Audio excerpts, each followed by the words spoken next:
If you're someone who wants to work in healthcare but not necessarily in clinics, hospitals, or bedside, and you're comfortable with communication, systems, and documentation, this path might be for you. Hi everyone, it's Miss Jem guiding you on your pharmacy journey, and today, let me share with you what the BPO in healthcare is with the help of my best friend Keisha and the skills that can help you if you're considering this path. Let's watch this.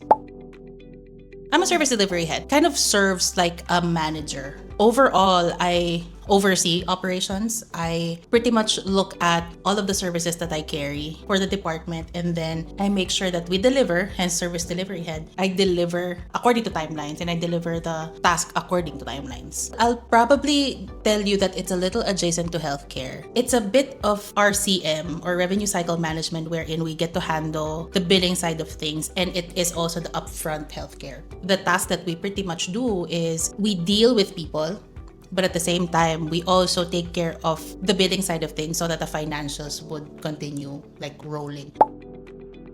I find that question serious, and at the same time, I find it fun, hence the question. If you're the type of person that is decisive to a point that you are also compassionate into helping people, then the managerial level is for you. Why? Because I would say that this side of healthcare is you are directly impacting people's lives without being involved into the process, you know?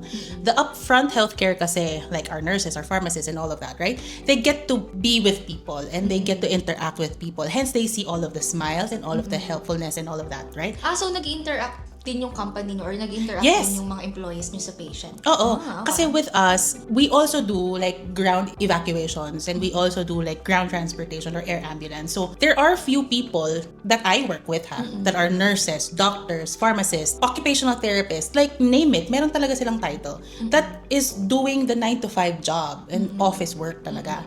And their impact or their value is not just, you know, being with people, but also deciding for people what to do in that emergent care. So para siyang virtual hospital? I would say, para siyang ganon. So, That's nice. with my current company, what we do is that clients would call us and they would ask for immediate care. For example, they would get to interact with a person and they would ask for help. May it be about empacho or bigla silang nahilo. Basta anything that they feel deemed medically necessary to ask for help, they would call us. And then we patch them through our professionals. May it be pharmacists, may it be doctors, may it be nurses.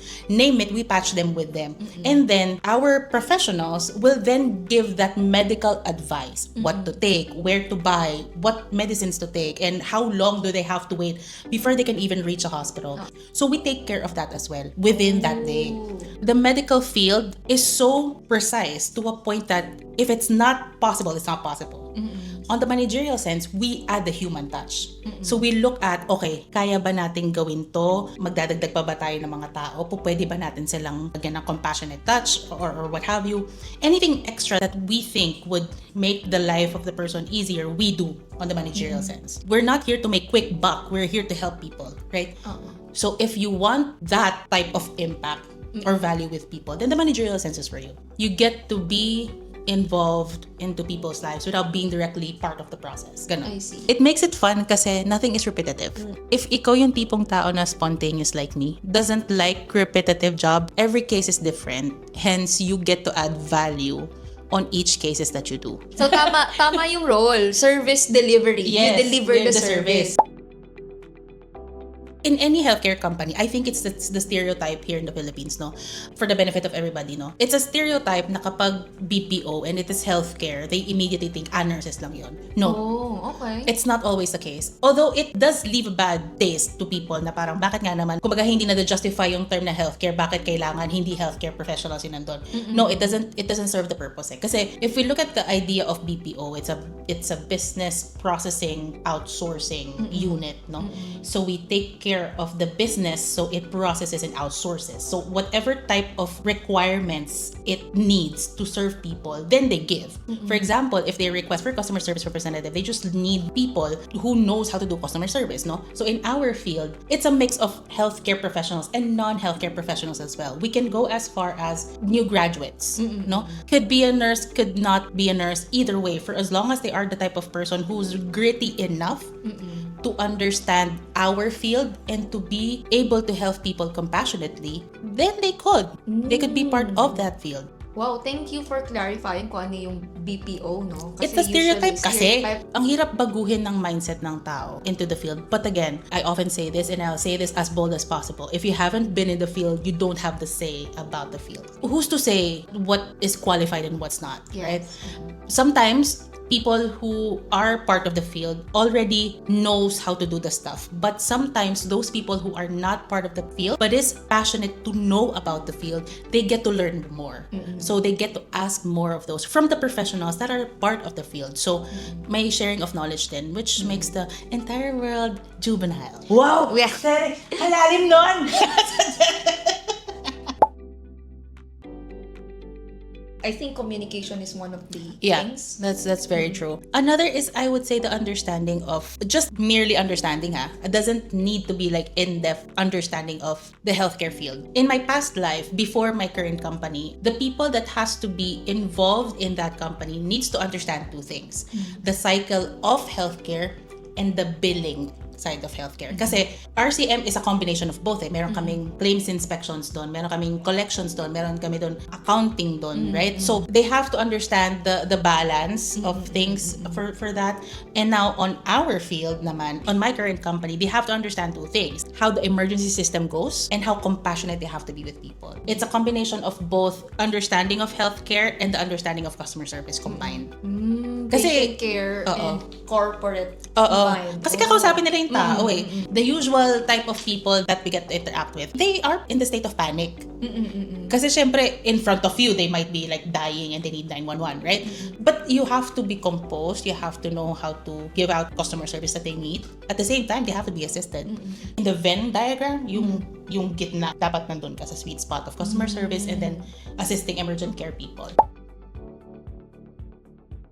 On the managerial side, I would say 9 to 8. No, if you are on the starter level, no, entry level, rank and file, I would still say 7, 8.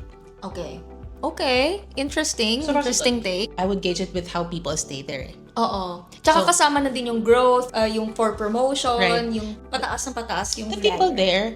there stayed for like 14 years. Wow. Yung mga lords of the lords ko doon, they started off small. Like they started off as a person who's engaging with the people. So they really understand the groundwork and the overlooking of people work. So, okay na siya sa entry level tapos meron pang opportunity for growth. Yeah. Well, that's really interesting. I would still say na the type of growth that is in front of you really does vary on how gritty you are or how you want to know more about your field. If you get to ask, then you get to receive. So, Ooh. Keisha 101 yun. Ang dami. Sige. Ang Part 1, Part 2, dami. Part 3. Ang dami kasi for those who want to try. It's never a bad thing to start off anywhere, really. It's better off starting anywhere than not starting at all. Correct. If you want to just exercise your field, may it be in the medical field, again, I'll expose myself a little bit. I started off not in the medical field. I started off in the communications field, hence the way that I talk, no? But what I can say for certain is that I have that sense of understanding and curiosity in the medical field. And you know that. Kasama tayo ng college. Kung saan ako nagpupunta.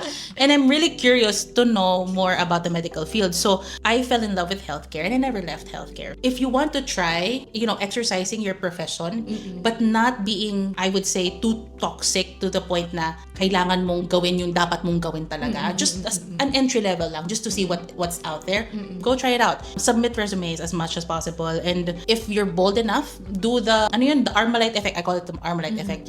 Pag nakita mong healthcare siya, applyan mo. Nakita mong healthcare, applyan mo. For people who wants to try and just be able to work for healthcare, go try it out. What I can say is that you get to exercise not just yung quick thinking nyo, but also the way that you communicate with people. At yun naman talaga yung, at least I would say, first front manner of exercising what you have to do, right? You communicate with people. So why not exercise the way that you communicate people and then you work your way from there? Just like how you do it. I remember how you started. You started off with just understanding like the mechanics of the medicines and all that. And you're not really like dealing with people. And look at you now dealing with people. So it's really something that you started off with. It's really a matter of starting somewhere.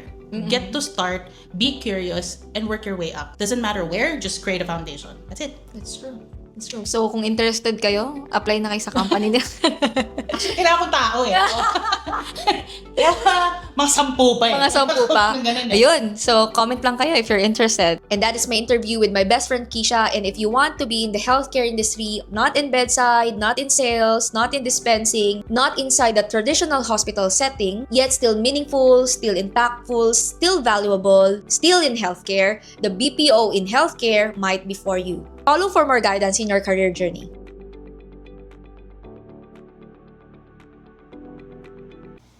Ayaw, pahiga na. Para ano, okay ka ba dyan? Sandali. Bigyan mo ko ng chance sa book. Continue. Like rolling. Rolling on the river. Random.